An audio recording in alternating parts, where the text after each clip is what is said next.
साबिक वज़ीर-ए-आज़म पाकिस्तान और बानी पाकिस्तान तहरीक इंसाफ इमरान खान साहब एक मरतबा फिर सुप्रीम कोर्ट ऑफ पाकिस्तान में पेश हुए। केस जो है वो नैब तरामीम वाला है। ये केस पहले इमरान खान साहब ने जीत लिया था और इस मरतबा हुकूमत की जानिब से अपील की गई है। इमरान खान साहब खुद इसमें फरीक के तौर पर सामने आए और आज फिर वीडियो लिंक के जरिए से सुप्रीम कोर्ट ऑफ पाकिस्तान के कोर्ट रूम नंबर 1 में पेश हुए। हम अदालत में मौजूद थे। मैं हूँ आपका होस्ट साकिब मीर। नाज़रीन, आज की वीडियो में मैं आपको बताऊंगा कि इमरान खान जेल में कैसी ज़िंदगी गुजार रहे हैं। इसके अलावा इमरान खान और मरीम नवाज़ और नवाज़ शरीफ के सेल्स में क्या डिफरेंस था और इमरान खान को क्या क्या सहूलियात जेल में मुयसर हैं। और इस वीडियो में हमारी रहनुमाई करेंगे इमरान रियाज साहब, जो कि मारूफ तज्ज़ियाकार हैं। आइए नाज़रीन, इमरान रियाज साहब की ज़बानी सुनते हैं कि इमरान खान साहब की आजकल पोजीशन क्या है। इसके अलावा नाज़रीन, अगर आपको हमारा यूट्यूब चैनल पसंद आए तो हमारे यूट्यूब चैनल इन्फोजाय को लाइक, सब्सक्राइब और शेयर करना ना भूलिएगा। बहुत शुक्रिया। वज़ीर-ए-आज़म पाकिस्तान और बानी पाकिस्तान तहरीक इंसाफ इमरान खान साहब एक मरतबा फिर सुप्रीम कोर्ट ऑफ पाकिस्तान में पेश हुए। केस जो है वो नैब तरामीम वाला है। ये केस पहले इमरान खान साहब ने जीत लिया था और इस मरतबा हुकूमत की जानिब से अपील की गई है। इमरान खान साहब खुद इसमें फरीक के तौर पर सामने आए और आज फिर वीडियो लिंक के जरिए से सुप्रीम कोर्ट ऑफ पाकिस्तान के कोर्ट रूम नंबर 1 में पेश हुए। हम अदालत में मौजूद थे, बहुत सारे साफी और भी मौजूद थे। इमरान खान साहब आज फिरोजी रंग की शर्ट पहन के मौजूद थे। वही ब्रांड था, उसी तरह की शर्ट थी जैसे पहले उन्होंने पहनी थी, लेकिन इस मरतबा सिर्फ उसका कलर चेंज था। और जो पिछली मरतबा मैंने आपको बताया वही इमरान खान साहब का एटीट्यूड था, वही कमरा था, उसी तरह वो बैठे थे, वैसे ही वो रिलैक्स थे। लेकिन आज हमने महसूस किया कि उनका मूड शायद बहुत अच्छा था इमरान खान साहब का। वो बार बार मुस्कुरा रहे थे, बार बार हंस रहे थे, नोटिंग बहुत ज्यादा कर रहे थे, सर को हिला रहे थे, कभी हाँ में कभी ना में, कभी चीज़ों को पढ़ रहे थे। फिर उन्होंने एक दो मरतबा पानी मंगवाया, जो लोग वहाँ पे मौजूद थे उनसे मंगवाकर पानी उन्होंने पिया। बीच में वक्फा हुआ, फिर इमरान खान साहब चले गए, वक्फा खत्म हुआ, फिर वो वापस मौजूद थे उसी पेशी के अंदर। तो यहाँ इमरान खान साहब ने आज बहुत सारी बातें की हैं। एक तो मैं आपको उनकी आवाज़ के बारे में बताऊँ कि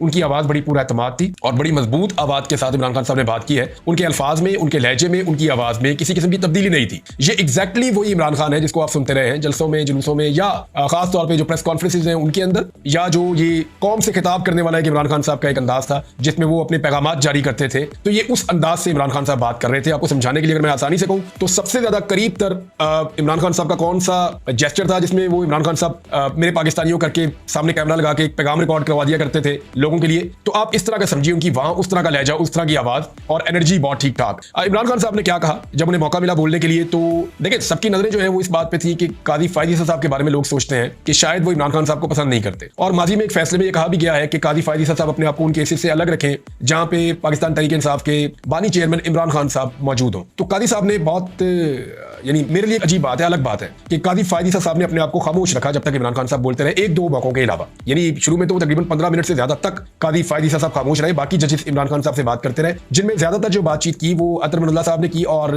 जमाल मुंदोखेल साहब ने की। तो इमरान खान साहब ने क्या कहा, सबसे पहले तो उन्होंने कहा कि जी सियासी पॉइंट स्कोरिंग का लिखा गया मेरे बारे में, जो बराह रास्त इमरान खान साहब को दिखाना है या नहीं दिखाना है इसके ऊपर जब फैसला हुआ तो सियासी पॉइंट स्कोरिंग का लिखा गया। वो एक शिकवे से इमरान खान साहब ने अपनी बातचीत शुरू की। उन्होंने कहा क्या मैं एक गैर जिम्मेदार शख्स हूं कि बराह रास्त कोई बात ऐसी जो गलत हो वो कर दूंगा, मैं रिस्पॉन्सिबल तो नहीं हूं। ये इमरान खान साहब ने नुक्ता उठाया और इस पे फिर एक जज साहब ने कहा कि गालिबन काजी साहब ही थे, बेहतर है कि आप उर्दू में बात करें। तो इस पर इमरान खान साहब ने कहा जी ठीक है, मेरे लिए भी ये ज्यादा बेहतर है कि मैं उर्दू में बात करूं और ज्यादा आसानी भी रहेगी। और फिर इमरान खान साहब ने जो है वो ये शिकवा दोबारा अपना दोहराया कि हम वफाक की सबसे बड़ी जमात है, हमें लाइव दिखाया जाना चाहिए। और फिर नैब चेयरमैन के तकर्रुर के हवाले से बातचीत हुई, क्योंकि नैब का ये केस था तो नैब के हवाले से इमरान खान साहब को बातें करनी थी। तो एक तो उन्होंने कहा कि जी नैब चेयरमैन की तकर्रुरी में अगर हुकूमत और अपोजिशन के बीच में इत्तफाक राय ना हो पाए तो फिर थर्ड अंपायर बीच में आता है। और यही इमरान खान साहब के साथ हुआ था। इमरान खान साहब पहले भी ये बातें कर चुके हैं कि उस वक्त की जो हुकूमत थी वो इमरान खान साहब की थी और जो अपोजिशन थी वो जनाब शहबाज शरीफ साहब की थी। तो इनमें कंसेंसस हो नहीं पा रहा था। तो फिर कंसेंसस पैदा करने के लिए बाकायदा थर्ड अंपायर आए। थर्ड अंपायर ने जो है वो नैब का चेयरमैन नॉमिनेट कर दिया और वो नैब का चेयरमैन बन गया। फिर इमरान खान साहब ने कहा कि वो जो चेयरमैन है या नैब है उसको कंट्रोल भी फिर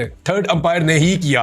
यानी इमरान खान साहब ने साफ करी हमारा तो कंट्रोल नहीं था नैब के ऊपर, या नैब के जरिए से चीजें हम तो नहीं कर रहे थे। तो इस पे जो है वो एक तकरीर के हवाले से इमरान खान साहब ने तजवीज दी और उन्होंने कहा कि सुप्रीम कोर्ट ऑफ पाकिस्तान नैब के चेयरमैन की तैनाती करे, वो बताया किसको नैब का चेयरमैन बनाना है और एक न्यूट्रल और बेहतर शख्स को नैब का चेयरमैन बनाया जाए। ये चीजें हुकूमत और अपोजिशन से ली जाए। इमरान खान साहब का मौक़िफ़ ये है कि हुकूमत अपनी मर्जी का बंदा लगाती है, अपोजिशन अपनी मर्जी का बंदा लगाती है, कोशिश करते हैं ऐसा बंदा है जो उनके सियासी मफादात को तहफ़्फ़ुज़ दे। लिहाजा बंदा ऐसा होना चाहिए जो दोनों के मफाद के लिए ना हो, एक न्यूट्रल और बेहतर आदमी हो। तो इस पे जो है वो सुप्रीम कोर्ट ऑफ पाकिस्तान लगाए। मंदू खेल साहब ने कहा कि पार्लियामेंट में आकर कानून तब्दील कर दे, यानी ये तो पार्लियामेंट कर सकती है, पार्लियामेंट में आए और आकर कानून तब्दील कर दे। तो इमरान खान साहब ने कहा कि जी पार्लियामेंट तो वही करेगी जिसका उसे फायदा होगा, यानी जैसे पार्लियामेंट ने कवानीन तब्दील किए नैब के, ये तो पर्सन स्पेसिफिक चीजें थी ना। जब नैब के कवानीन को बदला जा रहा था 2022 में, जब पीडीएम की हुकूमत आई तो वो अपने मफाद के अंदर उन कवानीन को बदल रही थी। फिर इमरान खान साहब ने रिकवरियों के बारे में बताया। ये बड़ी इंपॉर्टेंट खबर है, ये मैं आपको अपने वीलॉग में माजी में बता चुका हूं और बड़ी तफसील से बता चुका हूं। तो इमरान खान साहब ने आज इसका तज़किरा किया है और ये वो सबसे अहम बात है जो हमें अपने दिमाग में रखनी है। नैब नादरीन बना था 99 में, जब नवाज शरीफ साहब की हुकूमत गिर गई, परवेज मुशर्रफ साहब आ गए, तो फिर उन्होंने नैब बनाने का फैसला किया। 2000 में नैब ने काम शुरू कर दिया। सन 2000 में उन्होंने काम शुरू किया। नैब ने अपने पहले 17 सालों में, यानी सन 2000 से लेकर 2017 तक कितना पैसा रिकवर किया?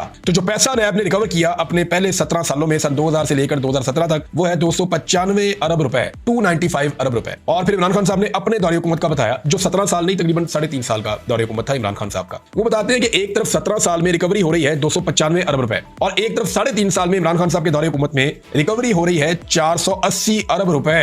ये नैब ने रिकवर किए हैं। तो दुगनी रकम तकरीबन नैब ने रिकवर कर दी इमरान खान साहब के 3.5 साल में, जबकि पिछले 17 सालों में, जिसमें परवेज मुशर्रफ का एक बड़ा लंबा टेन्योर था और रिकवरी ज्यादा परवेज मुशर्रफ के दौर में हुई थी। पीएमएलएन और पीपल्स पार्टी के दौर में तो रिकवरी होती नहीं थी। फिर इमरान खान साहब ने एक और मिसाल दी, क्योंकि वाकई पीडीएम के दौर में रिकवरी नहीं होती, क्योंकि रिकवरी उनसे करनी है तो रिकवरी कहां से होनी है? वो तो पूरा सिस्टम है ना, वो तो स्टेटस को का हिस्सा है। तो अब इमरान खान साहब ने बताया कि 2023 में जब पीडीएम की हुकूमत चल रही थी और उसके बाद निगरान भी आए, 2022 में उन्होंने कवानीन वगैरह तब्दील कर दिए, 2023 आ गया, 2023 में पीडीएम की हुकूमत चल रही थी और निगरान भी आए। ज्यादा टाइम पीडीएम की हुकूमत ने लिया, 66% टाइम, और 66% टाइम के अलावा जो बाकी 33% है वो निगरान हुकूमत के पास था 2023 का। तो 3 लाख रुपया सिर्फ नैब ने रिकवर किया। 3 लाख एक साल में, 3 लाख। और अगर इमरान खान साहब के आप एस्टीमेट लगाएं कि वो कितना पैसा रिकवर करते थे एक साल में, तो 160 अरब रुपए सालाना इमरान खान साहब ने तकरीबन 150 अरब रुपए सालाना रिकवर किए हैं, यानी 150 अरब रिकवर हो रहा था इमरान खान साहब के दौरे हुकूमत में सालाना। नैब लूटमार का पैसा वापस ले रही थी और पीडीएम के एक साल के अंदर 3 लाख रुपए रिकवर हुए सिर्फ। कहां 150 अरब रुपए और कहां सिर्फ 3 लाख रुपए। लाख के बाद करोड़ आता है, करोड़ के बाद 100 मरतबा करें तो 1 अरब आता है, और 100 अरब और 150 अरब।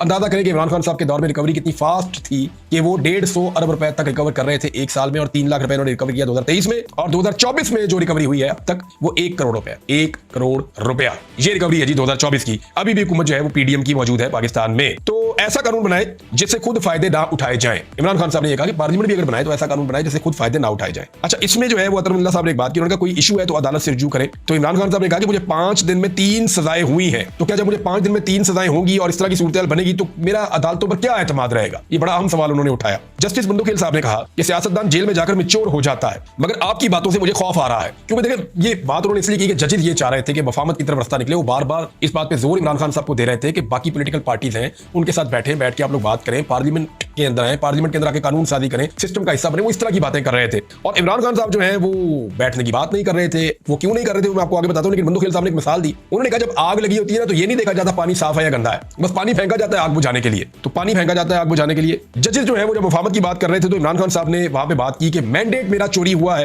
तो उनके साथ कैसे बैठ सकता हूं जिन्होंने मेरा मैंडेट चोरी किया है। और जब हुकूमत गिरी इमरान खान साहब की, उस हवाले से भी उन्हें कहा गया कि आपको उस वक्त अपोजिशन में बैठ जाना चाहिए था, लेकिन इमरान खान साहब ने कहा जी कि मेरी हुकूमत साइफर के तरीके से गिराई गई थी, साजिश करके, तो मैं कैसे वहां बैठ जाता। अब साइफर का मामला जब इमरान खान साहब ने छेड़ा तो फिर कादी फायद ईसा साहब ने उनको रोक लिया। उन्होंने कहा जी हो सकता है कि ये अपील में हमारे पास आ जाए ये मामला। तो इमरान खान साहब ने कहा क्योंकि उसका फैसला हो चुका है तो इसलिए मैं उसका जिक्र कर रहा हूं, इस वक्त जेरे समात केस नहीं है। बहरहाल कादी फायद ईसा साहब ने यहां पे इमरान खान साहब को रोका और लगभग कोई इमरान खान साहब इस वक्त तक कोई 15 से 20 मिनट के दरमियान बोल चुके थे। इस बात के ऊपर अलीमा खान साहब ने बाद में बताया कि, और उनका ये एक एलिगेशन है, उन्होंने कहा कादी साहब ने इसलिए रोका कि वो नहीं चाहते थे कि डोनाल्ड लू का या जनरल बाजवा का नाम आए, तो इसलिए उन्होंने टोक दिया इमरान खान साहब को। लेकिन कादी साहब ने कहा कि मैं जो है फोकस आप केस के ऊपर करें, मैं नहीं मुदाखलत करना चाह रहा था, ये कादी साहब ने कहा। अतरमुल्लाह साहब ने कहा कि आपका बहुत बड़ा किरदार है, आपका काम है कि बैठकर एक सिमत का तायुन करें, उम्मीद है एक दिन आप पार्लियामान में मौजूद होंगे। तो इस पे वकीलों ने बहुत ऊंची आवाज में कहा कि इंशाअल्लाह। जब अतरमुल्लाह साहब ने कहा कि आप एक दिन पार्लियामेंट में आएंगे तो वकीला ने कहा कि इंशाअल्लाह। फिर फारूक नाइक साहब को उठाया गया, पीपल्स पार्टी के साबिक सेनेटर, और साथ में फैसल जावेद भी उठकर आ गए। फिर जब उनको उठाया गया तो फैसल जावेद भी, क्योंकि वो भी साबिक सेनेटर हैं पाकिस्तान तहरीक इंसाफ के, वो भी आ गए कि मैं भी सेनेटर हूं। और फिर ये इस तरह की बातें हुई कि मफामत हो और मिलकर बैठ जाए। तो अतरमुल्लाह साहब ने कहा कि आपको हमारी तरफ नहीं देखना चाहिए। इमरान खान साहब ने कहा पूरी कौम आपकी तरफ देख रही है, यहां तो मार्शल लॉ लगा हुआ है, हमारे ऊपर जुल्म हो रहा है। और इस पे जो है वो